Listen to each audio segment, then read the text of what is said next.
Бэнгээс сурагч Норч Хочоогийн намун дээр хөх хэмнэл хэллэгц өдөрцөн багш урт насан.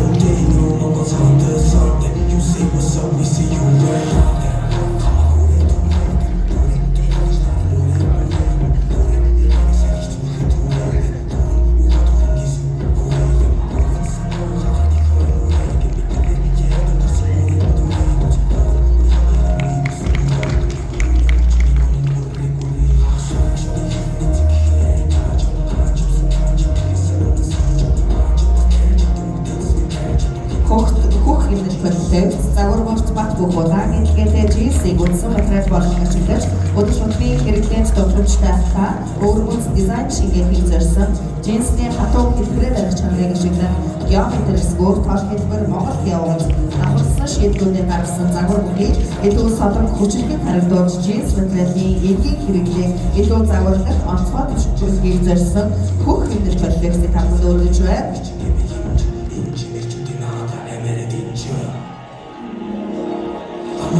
Энэ хөх хэллэгцийг загвар өмсөж 60% дугаартай зэрэг тооцоолох 63